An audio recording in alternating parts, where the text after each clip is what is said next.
Welcome back to my channel. তো বন্ধুরা, আজকে চলে এসেছি একটি নতুন ভিডিও নিয়ে। তো আজকে ভিডিওতে আমি শেয়ার করব 28 সাইজ ব্রা কাট ব্লাউজ কীভাবে ড্রয়িং করবেন। তো একটি ব্রা কাট ব্লাউজ ড্রয়িং করতে গেলে আমাদের সবার প্রথমে মাপগুলো নিতে হবে। তো আমি এখানে দেখুন মাপ নিয়েছি এবং কীভাবে সূত্রের মধ্যে রেডি করতে হয় সমস্তটা কিন্তু এখানে করে নিয়েছি। তো এটাই কিন্তু আপনাদের সঙ্গে আমি শেয়ার করব। তো দেখুন বন্ধুরা, সবার প্রথমে আমাদের ঝুলের মাপ নিতে হবে। তো ঝুলের মাপ নিয়েছি আমি 14 ইঞ্চি। ছাতির মাপ নিতে হবে, ছাতির মাপ নিয়েছি 28 ইঞ্চি। কোমরের মাপ আছে আমার এখানে 26 ইঞ্চি। ফুটের মাপ আছে 13 ইঞ্চি। মোহরা আছে 15 ইঞ্চি। সামন গলা আছে 5.5 ইঞ্চি। পেছন গলা আছে 10 ইঞ্চি। তো এখানে কিন্তু আমি মাপগুলো নিয়েছি এবং সূত্রের মধ্যে রেডি করেছি। তো দেখুন কীভাবে সূত্রের মধ্যে রেডি করেছি। তো দেখুন ঝুলের মাপ আছে 14 ইঞ্চি, তার সঙ্গে আমি 1.5 ইঞ্চি এক্সট্রা নিয়েছি। তো এখানে আমি 1.5 ইঞ্চি নিয়েছি সেলাই মার্জিন। আপনারা চাইলে 1 ইঞ্চিও নিতে পারেন বা আপনাদের পছন্দ মতো সেলাই মার্জিনটা নিয়ে নিতে পারেন। তো আমি এখানে 1.5 ইঞ্চি কেন নিয়েছি আমি ড্রয়িংয়ের মাধ্যমে বোঝাচ্ছি। এবার দেখুন ছাতির মাপ। ছাতির মাপ আমার এখানে আছে 28 ইঞ্চি। 28কে আমি 4 দিয়ে ভাগ করলে পাই 7 ইঞ্চি। তার সঙ্গে 1.5 ইঞ্চি বা 2 ইঞ্চি আমাদের এক্সট্রা নিয়ে নিতে হবে পরে কখনো লুজ করার জন্য। ঠিক আছে, এই কাপড়টা কিন্তু আমাদের নিয়ে নিতে হবে। তো আপনারা চাইলে 2 ইঞ্চিও নিতে পারেন বা 1.5 ইঞ্চিও নিতে পারেন। তো আমি এখানে 1.5 ইঞ্চি নিয়ে দেখাচ্ছি। এবার চলে আসি কোমরের মাপ। তো কোমর আছে আমার 26 ইঞ্চি। 26কে 4 দিয়ে ভাগ করলে হয় 6.5 ইঞ্চি। তো তার সঙ্গে 1.5 ইঞ্চি এক্সট্রা নিয়েছি। ঠিক আছে, তো এবার দেখুন পুটের মাপ। পুট আছে আমার 13 ইঞ্চি, তাকে দুভাগ করলে হয় 6.5 ইঞ্চি। তো আমি কিন্তু এখানে পুটের হাফ নিয়ে দেখাচ্ছি। তো অরিজিনাল কিন্তু পুটের মাপ নিতে হয় পেছনের ডিপ গলা অনুযায়ী। পিঠ আমাদের কতটা ডিপ রাখতে চাইছেন সেই অনুযায়ী কিন্তু আমাদের পুট ভেঙে নিতে হয়। তো আমি এখানে দেখাচ্ছি পুটের হাফ নিয়ে আমি এখানে ড্রয়িংটি করে দেখাচ্ছি। তো দেখুন মোহরার মাপ। মোহরা আছে 15 ইঞ্চি। তো 15কে দুভাগ করলে হয় 7.5 ইঞ্চি। তার থেকে 1 ইঞ্চি মাইনাস করলে হয় 6.5 ইঞ্চি। তাহলে 7.5 থেকে আমরা 1 ইঞ্চি মাইনাস করলে পাই 6.5 ইঞ্চি। এবার চলে আসি সামন গলা 5.5 ইঞ্চি। তো সামন গলা 5.5 ইঞ্চি আছে। তো আমাদের সামন গলা যা আছে তাই নিতে হবে। এবার দেখুন এখানে আছে পেছন গলা। তো পেছন গলা আছে 10 ইঞ্চি। তো আমাদের 10 ইঞ্চি নিতে হবে। এবার দেখুন এখানে আমি যে মাপগুলো নিয়েছি এই মাপ অনুযায়ী কিন্তু আমাদের সূত্রের মধ্যে রেডি করতে হবে। এবার সূত্রের মধ্যে যে আমি রেডি করেছি এখানে এই মাপগুলো যা যা নিয়েছি যেমনটা বের করেছি সেই মতোই কিন্তু আমি এখানে ড্রয়িংটা করেছি। তো দেখুন এখানে কি এখানে যেমনটা মাপ নিয়েছি সেই মতো কিন্তু আমি এখানে নিয়েছি। দেখুন তো এখানে দেখুন ঝুলের মাপ আছে আমার ঝুল আছে এখানে 14 ইঞ্চি, তার সঙ্গে 1.5 ইঞ্চি প্লাস। তো এখানে আমি লিখে দিয়েছি ঝুল প্লাস 1.5 ইঞ্চি। তাহলে ঝুলের মাপ আছে 14 ইঞ্চি, তার সঙ্গে 1.5 ইঞ্চি এক্সট্রা। তাহলে এখানে 1.5 ইঞ্চি নিয়েছি কেন, আমাদের পুটের এখানে সেলাই করলে কিন্তু হাফ ইঞ্চি চলে যাবে। আর 1 ইঞ্চিটা আমাদের এখানে আমাদের এই যে এখানে কোমর পট্টি সেলাই হয় তার জন্য কিন্তু 1 ইঞ্চি কাপড় আমাদের লাগবে। তাহলে আমাদের দুদিকে সেলাই মার্জিন চলে গেলে আমাদের 14 ইঞ্চি কিন্তু টিকবে। ঠিক আছে, ঠিক এইভাবে কিন্তু আপনারাও কিন্তু আপনাদের মাপ অনুযায়ী কিন্তু নিয়ে নেবেন। তো এবার ঝুলের পরেই আমাদের নিতে হয় পুটের লাইন। তো এখান থেকে দেখুন এখান থেকে আমাদের এই পর্যন্ত পুটের মাপ বেরিয়েছে 6.5 ইঞ্চি। তাহলে আমি এখান থেকে ঠিক এখান পর্যন্ত পুটের মাপটা নিয়েছি 6.5 ইঞ্চি। ঠিক আছে, এখানে আমি ড্রয়িংটা দেখাচ্ছি কিভাবে আপনারা ধাপে ধাপে বা স্টেপ বাই স্টেপ কীভাবে করবেন সেটাই কিন্তু আমি এখানে দেখাচ্ছি। কিন্তু এটা কিন্তু ব্লাউজের প্রথম ধাপ, আমি সেটাই দেখাচ্ছি আপনাদের যে সঠিকভাবে কিভাবে কোনটা ঝুলের মাপ, কোনটা পুটের মাপ, কোনটা মহড়ার মাপ, কোনটা ছাতির মাপ কিভাবে নিতে হয় সেটাই কিন্তু আমি এখানে দেখাচ্ছি, যাতে আপনারা এই একটা ড্রয়িং দেখেই আপনারা ধারণা করতে পারবেন যে এইভাবে ব্লাউজ কাটিং করতে হয় বা এইভাবে মাপ নিতে হয়। তো দেখুন এখানে আমি সেই নিয়মটাই কিন্তু দেখাচ্ছি। তো এবার দেখুন আমাদের এখানে যে পুটের মাপ নিয়েছি, পুটের মাপ যেখানেই শেষ হয় সেখান থেকে শুরু হয় মোহরার মাপ। তো দেখুন এখানে কিন্তু আমি দেখাচ্ছি যারা একদম সেলাইয়ের কাজ শিখেছেন কিন্তু ব্রা কাট ব্লাউজ কীভাবে কাটিং করতে হয় পারেন না, তো তাদের জন্য কিন্তু আমি একদম সহজ নিয়মে কিভাবে ব্রা কাট ব্লাউজ যে কোনো সাইজের জন্য কাটিং করতে পারবেন সেই নিয়মটাই কিন্তু এখানে আমি সহজভাবে দেখাচ্ছি। তো যারা একদম সেলাইয়ের কাজে নতুন তারা কিন্তু একটু মনোযোগ দিয়ে দেখলেই কিন্তু এই নিয়মে কিন্তু যে কোনো সাইজের জন্য কাটিং করে নিতে পারবেন। তো তার জন্য কিন্তু আমি স্টেপ বাই স্টেপ খুব সুন্দরভাবে এখানে বুঝিয়েছি। এবার দেখুন এখানে আমি নিয়েছি পুটের মাপ, ঝুলের পরে নিতে হয় পুটের মাপ। তো পুটের মাপ আমরা এখান থেকে এই পর্যন্ত আমি পুটের হাফ নিয়েছি। তো যারা একদম নতুন আছেন তারা কিন্তু পুট কীভাবে ভেঙে নিতে হয় সেটাও জানেন না, তো তার জন্য আমি পুটের হাফ দেখিয়েছি। কিভাবে পুটের হাফ কীভাবে আমাদের নিতে হয় সেটাই কিন্তু আমি সহজভাবে দেখাচ্ছি।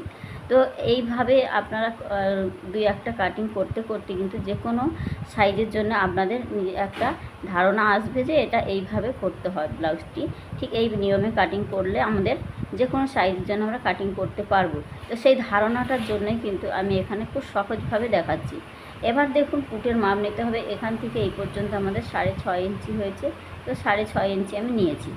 এবার দেখুন মোহরার মাপটাও কিন্তু এখানে 6.5 নিয়েছি, মোহরার মাপটাও কিন্তু 6.5 ইঞ্চি নিয়ে নেব, তাতে কোনো রকম কোনো অসুবিধা হয় না। এবার দেখুন এখানে থেকে কিন্তু ব্লাউজে প্রত্যেকটা ব্লাউজের ক্ষেত্রে কিন্তু হাফ ইঞ্চি ডাউন করতে হয়, তো এখানে আমি হাফ ইঞ্চি ডাউন করে দেখিয়েছি। এবার দেখুন এই যে মোহরার মাপটা নিয়েছি, এই যে দাগটা নিয়েছি, এর মিডিল থেকে আমাদের ঠিক মিডিল থেকে একটা পয়েন্ট করতে হবে, আর এই কোণ থেকে 1.5 ইঞ্চিতে একটা পয়েন্ট করতে হবে করে এইভাবে কিন্তু আমাদের রাউন্ড শেপটা দিয়ে নিতে হবে। তাহলে আমাদের মোহরার মাপটা কিন্তু আমরা ঠিক এইভাবে পেয়ে যাব। এবার দেখুন এই রাউন্ড শেপটা দিলেই কিন্তু আমরা মোহরার মাপটা পেয়ে যাব। ঠিক মোহরার যেখানে শেষ হয় সেখান থেকে আমাদের শুরু হয় ছাতির মাপ। তো ছাতি আমাদের কত আছে, 28 ইঞ্চি ছাতি আছে। ছাতিকে 4 দিয়ে ভাগ করলে 7 ইঞ্চি, তার সঙ্গে 1.5 ইঞ্চি প্লাস। তাহলে ছাতির মাপটা আমাদের ঠিক এখান থেকে নিতে হবে, এই যে ফিটিংস পর্যন্ত আমাদের ছাতির 4 ভাগের 1 ভাগ নিতে হবে, আরও 1.5 ইঞ্চি এক্সট্রা। আমি কিন্তু প্রত্যেকটা জায়গায় কিন্তু কোথায় কি মাপ নিতে হবে সবটাই কিন্তু সুন্দরভাবে লিখে বুঝিয়ে দিয়েছি, যাতে একদম যারা নতুন আছেন তাদের কিন্তু কোনো রকম কোনো অসুবিধা হবে না। তার জন্য কিন্তু আমি বোঝার সুবিধার জন্য সমস্ত জায়গায় কিন্তু লিখে দিয়েছি। তাহলে ছাতির 1/4, তাহলে ছাতি যাই থাকুক না কেন, আমার এখানে 28 ইঞ্চি আছে, আপনাদের হতে পারে 30 ইঞ্চি, 32 ইঞ্চি কি 34 ইঞ্চি, 38 ইঞ্চি, যাই হোক না কেন তাকে 4 দিয়ে ভাগ করে দেবেন, আর তার সঙ্গে প্লাস 1.5 ইঞ্চি বা 2 ইঞ্চি নিয়ে নেবেন। তো আমি বলবো যারা একদম নতুন আছে তারা কিন্তু 2 ইঞ্চি নিয়ে নেবেন, তাহলে কিন্তু একটু বেশি থাকলে কিন্তু কোনো রকম কোনো অসুবিধা হবে না। যেহেতু নতুন সেলাই করতে কিন্তু একটু কম বেশি হতেই পারে, তো তার জন্য সবসময় বেশি নিয়ে কাটিংটি করবেন। তাহলে এখানে আমি যেভাবেই দেখিয়েছি আপনারা ঠিক একই প্রসেসে একই নিয়মে যে কোনো সাইজের জন্য কিন্তু কাটিংটি করে নিতে পারবেন। তাহলে ছাতির মাপ কী হলো, 1/4 প্লাস 1.5 ইঞ্চি। তাহলে যাই ছাতি থাকুক না কেন তার সঙ্গে তাকে 4 ভাগ করব, তার সঙ্গে 1.5 ইঞ্চি আমরা প্লাস করে নেব। ঠিক আছে, তাহলে এখান থেকে এই পর্যন্ত আমরা 1/4 ছাতি 4 ভাগের 1 ভাগ নেব, আরও এখান থেকে এই কিন্তু এবার দেখুন ছাতির মাপ যেখানে শেষ হয় তারপর থেকে নিতে হয় কোমরের মাপ। তো কোমরের মাপটা কীভাবে নেব, কোমর আমাদের যা থাকবে তাকে আমরা 4 দিয়ে ভাগ করব, তার সঙ্গে 1.5 ইঞ্চি প্লাস করে নেব। তাহলে এখানে কোমরের 1/4 প্লাস 1 ইঞ্চি প্লাস 1.5 ইঞ্চি, তাহলে কোমরের 1/4 4 ভাগের 1 ভাগ নেব, 1 ইঞ্চি নেব। পেছনে যেহেতু আমাদের একটা টেকিন হয়, আপনারা সবাই জানেন যে পেছনে আমাদের ব্লাউজে টেকিন থাকে, এবং তার সঙ্গে আমাদের 1.5 ইঞ্চি নিতে হবে এক্সট্রা। তাহলে এখানে দেখুন 1 ইঞ্চি নিয়েছে, আমাদের ফিটিংস মাপ নিয়েছি কোমরের 1/4, তাহলে কোমরের 4 ভাগের 1 ভাগ নেব, ঠিক এখান থেকে এই পর্যন্ত 1 ইঞ্চি নেব এখান টেকিনের জন্য। তাহলে এটা গেল আমাদের পেছন পাটের ড্রয়িং। তো এতটুকু বুঝতে যদি কোথাও অসুবিধা হয়ে থাকে আপনারা কমেন্ট করে জানাবেন যে কোথায় বুঝতে অসুবিধা হয়েছে, আমি কিন্তু আপনাদের কোথায় সমাধান করে দেবো। কোথাও যদি ভুল হয়ে থাকে সেখানে আমি ভুল। তো এবার দেখুন এখানে আমাদের ব্লাউজ কিন্তু 2 ভাগে কাটিং করতে হয়, ঠিক আছে। তো এবার গলা চওড়া নিতে হবে। সব ব্লাউজে সব সাইজের ক্ষেত্রেই কিন্তু আপনারা 2 ইঞ্চি প্রথমে গলা চওড়াটা নেবেন। এখানে আমি 28 ইঞ্চির জন্য কিন্তু 2 ইঞ্চি নিয়েছি, আপনারা 32 হলেও 2 ইঞ্চি নেবেন, 30 হলেও 2 ইঞ্চি নেবেন, কারণ গলার চওড়াটা একটু কম নেওয়াই ভালো, কারণ এখানে কাঁধ থেকে নেমে আসার সম্ভাবনা থাকে। এখানে বেশি নিতে চাইবেন না, কারণ যখন দেখবেন ডিপ গলা কিছু কাটিং করছেন তখন কিন্তু এখানে 2 ইঞ্চিই রাখবেন। খুব বেশি নিতে চাইলে 2 ইঞ্চি 2 সুদ নেবেন, কিন্তু 2 ইঞ্চি 2 সুতের বেশি একদম নেবেন না। 2 সুদ বলতে এই যে দেখুন 2 ইঞ্চি, এই 1 ইঞ্চি, 2 ইঞ্চি, 2 সুত, এর বেশি কিন্তু নেবেন না, কারণ এখানে বেশি নেওয়া যায় না। এখানে বেশি নিলেই কিন্তু কাঁধ থেকে আমাদের ব্লাউজটি নেমে আসে। ঠিক আছে, আপনারা চাইলে এখানে 2.5 ইঞ্চি নিতে পারেন, এখানে 2.5 ইঞ্চি নিতে পারেন, 3 ইঞ্চি নিতে পারেন, তাহলে আপনাদের শেপটা একটু খেলানো মতো হবে। কিন্তু এখান থেকে আপনারা সবসময়ের জন্য 2 ইঞ্চি রাখবেন, তাতে আপনাদের ব্লাউজটা খুব সুন্দর ফিটিংস হবে এবং ব্লাউজটি খুব ভালোভাবে কাঁধের মধ্যে থাকবে। তো এই নিয়মে আপনারা কিন্তু যে কোনো সাইজের জন্য কাটিং করবেন। এবার চলে আসি সামন পার্ট। তো সামন পার্ট আমাদের ভালো মতো বুঝতে হয়, ব্রা কাট ব্লাউজের কিন্তু সামন পার্টটাই মেন।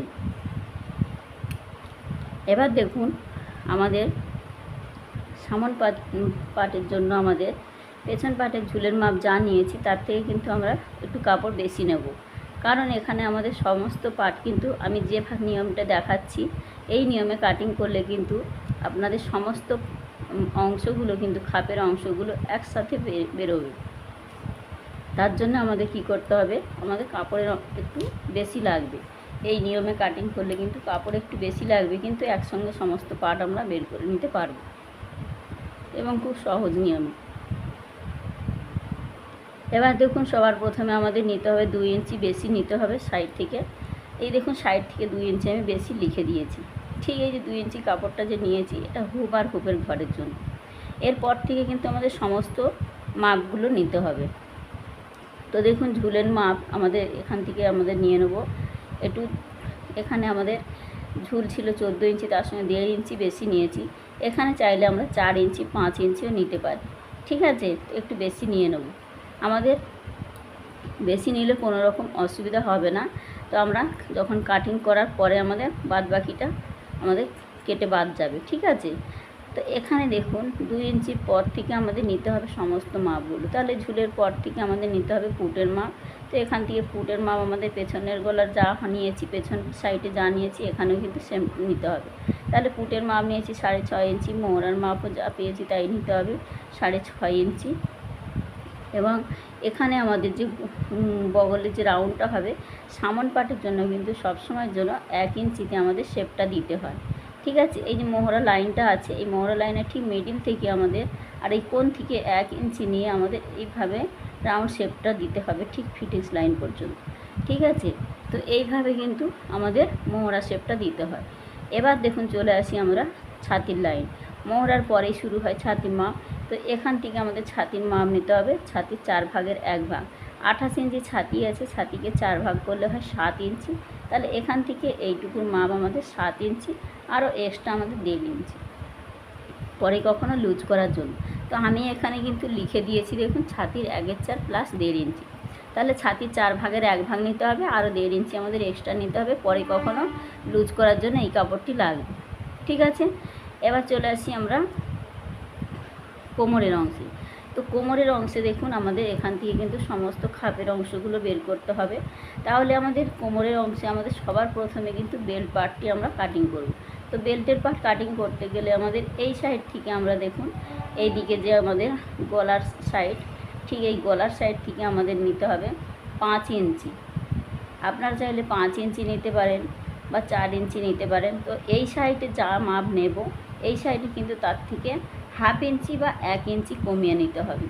এপাশে যদি আমরা 5 ইঞ্চি নিয়ে থাকি এই সাইডে আমরা 4 ইঞ্চি নেব, আর এই সাইডে যদি 3 ইঞ্চি নিয়ে থাকি এই সাইডে আমরা 2.5 ইঞ্চি নেব। ঠিক এইভাবে কিন্তু এই বেল্টের অংশটা নিতে হয়। তাহলে আমি এখানে নিয়েছি 5 ইঞ্চি।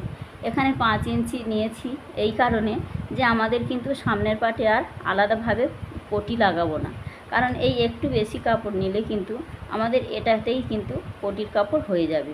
ঠিক আছে, তার জন্যে কিন্তু আমি এখানে একটু বেশি নিয়ে দেখিয়েছি। আমি এখানে খুব সহজ নিয়মে দেখিয়েছি যাতে আপনারা এই সহজ নিয়মে নতুন আছেন, তো এই সহজ নিয়মে কিন্তু আলাদাভাবে কোনো রকম পটির কাপড় কাটতে হবে না, সেলাই মার্জিন আলাদাভাবে নিতে হবে না, খাপের অংশ আলাদাভাবে বের করতে হবে না। ঠিক একই নিয়মে কিন্তু আমি একটা সহজ নিয়মটি দেখাচ্ছি যাতে আপনারা সমস্ত পার্টগুলো কিন্তু এই একটা সূত্র অনুযায়ী কিন্তু বের করে নিতে পারবেন। তাহলে এখান থেকে আমরা নিয়েছি 5 ইঞ্চি, তাহলে এই সাইড থেকে আমরা নেব 4 ইঞ্চি নিয়ে কিন্তু এইভাবে আমাদের দাগটা দিয়ে নিতে হবে। তারপরে দেখুন এই লাইন থেকে, এই যে সোজা লাইনটা এসেছে, এই লাইন থেকে আমাদের 1/2 ইঞ্চি উপরে একটা শেপ দিতে হবে, দিয়ে শেপটা ঠিক এইভাবে এই লাইনের সঙ্গে আমাদের টেনে নিতে হবে, ঠিক যেমনটা আমি ছবিতে দেখিয়েছি। এবার দেখুন এখান থেকে যেই শেপটা দিয়েছি এরপর থেকে আমাদের এই লাইনের একটা মাপ নিতে হবে, এই লাইন থেকে একটা মাপ নিতে হবে, আর এখান থেকে আমাদের গলার মাপ নিতে হবে, আর এখান থেকে একটা মাপ নিতে হবে। তো এখান থেকে মাপটা আমরা কীভাবে নেব দেখুন, তাহলে এই লাইনের মাপটা আমরা নেব ছাতির 4 ভাগের 1 ভাগ যেটা বেরিয়েছে, ছাতিকে 4 দিয়ে ভাগ করলে 7 ইঞ্চি, তাহলে 7 ইঞ্চি থেকে আমি 1 ইঞ্চি মাইনাস করব, তাহলে কত হবে 6 ইঞ্চি। তাহলে ঠিক এখান থেকে ফিতে দিয়ে যেখানেই 6 ইঞ্চি হবে সেখানেই আমাদের কিন্তু মাপটা নিতে হবে। এবার এই যে 6 ইঞ্চিটা নিয়েছি, আর এই যে গলার দিক থেকে আমাদের ঠিক নিচ থেকে 1 ইঞ্চিতে একটা এরকম পয়েন্ট করে নেব, আর এই বগলের দিক থেকে আমাদের 2.5 ইঞ্চি নিতে হবে। এটা কিন্তু কম্পালসারি, সমস্ত সাইজের ক্ষেত্রে কিন্তু একই প্রসেসটা থাকবে। 32, 34, 40 যে কোনো সাইজের জন্যই করেন না কেন, এখান থেকে 1 ইঞ্চি, এখান থেকে 2.5 ইঞ্চি এটা নিতেই হবে, একই নিয়ম। এবার এই 3টে যে পয়েন্ট বের করেছি, এখান থেকে 1 ইঞ্চি থেকে যে পয়েন্টটা নিয়েছি, এই 2.5 ইঞ্চি থেকে যে পয়েন্টটা নিয়েছি, আর এইখানে যে এই লাইন থেকে যে পয়েন্টটা নিয়েছি, ঠিক এই পয়েন্টটাকে আমাদের এইভাবে কিন্তু শেপ দিয়ে নিতে হবে। ঠিক আছে, ঠিক আলতো হাতে কিন্তু আপনারা টিপ ডট ডট করে দাগ দিয়ে শেপটা করে নেবেন। এবার এই যে শেপটা দিয়েছি এই লাইনের মাপটা নিতে হবে, আর এখান থেকে এই গলার যে মাপটা নিয়েছি এই লাইনের মিডিল বের করতে হবে।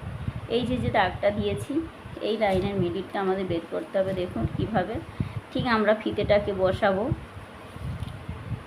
ঠিক এই লাইনে বসাবো, আর এইখানে যে আমাদের গলার যে রাউন্ডটা দিয়েছি এই রাউন্ডের মধ্যে ফিতেটা আমরা ঠিক এইভাবে বসাবো। ঠিক বসিয়ে এর মিডিলটা বের করব, ঠিক এইভাবে আমাদের ফিতেটা উল্টে নিলেই কিন্তু আমাদের এর মিডিলটা পেয়ে যাব। ঠিক আছে, ঠিক এখানে একটা মিডিল করে নেব, নিলেই কিন্তু ঠিক এই মিডিলটা আমাদের এইভাবে স্কেল দিয়ে আমরা মিলিয়ে নেব। ঠিক এইভাবে এই মিডিলটা আর এই মিডিলটা মাপটা আমরা এরকম সোজা দাগ দিয়ে দিলে কিন্তু এই পাশের মিডিলের মাপটাও কিন্তু পেয়ে যাব। বোঝাতে পেরেছি? এবার দেখুন এই যে মিডিলের দাগটা নিয়েছি, এই দাগ থেকে এই ওপর দিকে 1 ইঞ্চি 2 সুতে একটা দাগ দিয়ে নেব, আর এই নিচের দিক থেকে কিন্তু 1 ইঞ্চি 2 সুতে একটা দাগ দেব, মানে পয়েন্ট করে নেব। এবার এই সাইডেও চলে আসব, 1 ইঞ্চি 2 সুতে নেব, আর এই সাইডেও কিন্তু 1 ইঞ্চি 2 সুত নেব। যেহেতু এটা 28 সাইজ ব্রা কাট ব্লাউজ, তার জন্য কিন্তু আমি এখানে 1 ইঞ্চি নিয়ে দেখিয়েছি। এবং 32, 34, 30-এর পর থেকে আপনারা এখানে 30-এর পর থেকে হতে পারে, বা আপনাদের হেলথ অনুযায়ী, মানে এই যে ছাতি অনুযায়ী আপনাদের বেস্টের সাইজ অনুযায়ী কিন্তু এখানে 2 ইঞ্চি 2 সুতো নিতে পারেন, 1 ইঞ্চি 2 সুতো নিতে পারেন। যে বেস্টের সাইজ যদি বড় হয় তখন কিন্তু এখানে 1 ইঞ্চি 2 সুত নিতে পারেন। ঠিক আছে, এইভাবে কিন্তু আমাদের মাপটা নিতে হবে। যেহেতু এখানে 28 সাইজ, তার জন্য কিন্তু আমি 1 ইঞ্চি নিয়েছি। তো এখানেও 1 ইঞ্চি নিয়েছি, নিচের দিকেও 1 ইঞ্চি নিয়েছি, এই মিডিলের দাগ থেকে এ সাইডও 1 ইঞ্চি নিয়েছি, এই সাইডও 1 ইঞ্চি নিয়েছি। তো আমি এখানে 1 ইঞ্চি নিয়েই কিন্তু দেখিয়েছি। যেহেতু এখানে 28 সাইজ অনেকটা ছোট সাইজ, তার জন্য কিন্তু আমি এখানে 1 ইঞ্চি দিয়ে দেখিয়েছি। এবার এই যে 4টে যে পয়েন্ট বের করেছি, এই 4টে পয়েন্টকে আমাদের ঠিক এই লাইন থেকে আমাদের এই লাইনের মাপটাকে এরকম করে আমাদের মিলিয়ে নিতে হবে। ঠিক এইখানে যে পয়েন্টটা বের করেছি আর এইখানে যে পয়েন্টটা, এইভাবে আমাদের ক্রস করে দাগটা দিয়ে নিতে হবে। আর এই সাইড থেকে যে মাপটা নিয়েছি এই মাপটাকে আর এইটাকে কিন্তু আমাদের ঠিক এইভাবে কোনাকুনির মতো দাগটা দিয়ে নিতে হবে। দিলেই কিন্তু আমাদের দেখুন এই যে খাপের অংশটা ঠিক রেডি হয়ে যাবে। ঠিক আছে, ঠিক খাপের অংশটা দেখুন এখানে একটা বেরিয়ে যাবে আর এখানে একটা বেরিয়ে যাবে। ঠিক এইভাবে কিন্তু আমাদের খাপের অংশটা আমরা বের করে নিতে পারবো এই সহজ নিয়মে। এবার এখান থেকে আমাদের ফিতে দিয়ে দেখে নিতে হবে আমাদের 2.5 ইঞ্চি আছে কি না। ঠিক এই রাউন্ড থেকে আমাদের 2.5 ইঞ্চি মতো ঠিক এইভাবে মেপে দেখতে হবে, যেখানে 2.5 ইঞ্চি হবে ঠিক সেখান পর্যন্ত একটা পয়েন্ট করে নেব। নিয়ে এই যে দাগটা আছে আর এই দাগটাকে ঠিক এইভাবে আমাদের মিলিয়ে দিতে হবে। ঠিক আছে, তো এইভাবে কিন্তু আমাদের খাপের মাপটা, তাহলে দুটো খাপ একসাথে বেরিয়ে গেল। এবার আমরা এস পার্টের মাপটা কীভাবে নেব দেখুন। আমাদের এই যে এখান থেকে একটা যে খাপ বেরিয়েছে, ঠিক এখান থেকে এই যে একটা খাপ বেরিয়েছে, এটাকে আমাদের মেপে দেখতে হবে যে কতটা হয়েছে। আর এই পাশে যে একটা খাপের অংশ, এটাকেও আমাদের এরকমভাবে মেপে দেখতে হবে কতটা হয়েছে। ঠিক এবার দুটো মাপ যা হয়েছে তাকে আমাদের এইভাবে করে মেপে আমাদের ঘুরিয়ে দেখে নিতে হবে মাপটা কতটা এসেছে। ঠিক সেই মতো কিন্তু আমাদের স্পটের দাগটা দিয়ে নিতে হবে, তবে কিন্তু আমাদের স্পটটাও কিন্তু একসাথে বেরিয়ে যাবে। বোঝাতে পেরেছি? ঠিক এই একই নিয়মে কিন্তু আমরা একসাথে সমস্ত পার্টগুলো কিন্তু বের করে নিতে পারবো। তো এখানে আমি খুব সহজ নিয়মটা দেখিয়েছি, যারা একদম ব্লাউজ কাটিং করতে পারছেন না তো তাদের জন্য কিন্তু আমি এই সহজ নিয়মে ব্লাউজ কাটিংটি দেখিয়েছি। তো একবার আপনারা এই নিয়মটি ফলো করে যে কোনো সাইজের জন্য কিন্তু কাটিং করতে পারবেন। তো আমি বলবো আপনাদের যে কোনো সাইজের জন্যই হোক না কেন, আপনারা কিন্তু এই একটি সূত্র ফলো করে এই একই নিয়ম যেখানে যা মাপ আছে সমস্তটাই কিন্তু একই নিয়মেই নেবেন, তাহলে কিন্তু আপনাদের ব্লাউজটা কিন্তু একদম পারফেক্ট নিয়মে কিন্তু হবে আর খুব সুন্দর ফিটিংস হবে, খুব ভালো মতোই একদম। আপনারা এই নিয়মটাই এই একইভাবেই কিন্তু আপনারা কাপড়ে কাটিং করে নিতে পারবেন বা এইভাবে আপনারা প্যাটার্ন বানিয়েও রাখতে পারেন। ঠিক আছে? তো এখানে আমি খুব সহজভাবে দেখিয়েছি, যারা একদম নতুন আছেন তাদের জন্য কিন্তু এই প্রসেসটি আমি দেখিয়েছি। তো পরপর আমি যতগুলো ব্রাকার ব্লাউজের নিয়ম আছে সবকটা কিন্তু আমি একটা একটা করে দেখাবো। তো সবথেকে সহজ নিয়মটা কিন্তু আজকে দেখিয়েছি। তো এই নিয়মে কিন্তু আমি সমস্ত সাইজ অনুযায়ী কিন্তু ধাপে ধাপে দেখাবো, তার জন্য কিন্তু প্রত্যেকটা ভিডিও আপনাদের দেখতে হবে। ঠিক আছে? তো আজকে আমি 28 সাইজ দেখিয়েছি, নেক্সট ভিডিওতে আমি 30 সাইজ দেখাবো। ঠিক এইভাবে কিন্তু প্রত্যেকটা সাইজ অনুযায়ী আমি দেখাবো, তাতে আপনাদের কোনো রকম কোনো অসুবিধা হবে না। আপনারা কিন্তু ব্রাকাট ব্লাউজটা একদম প্রপারভাবে শিখে যেতে পারবেন। তো আজকে বন্ধুরা এই পর্যন্ত, ভিডিওটি এখানেই রাখলাম। দেখা হচ্ছে নেক্সট কোনো ভিডিওর সাথে। তো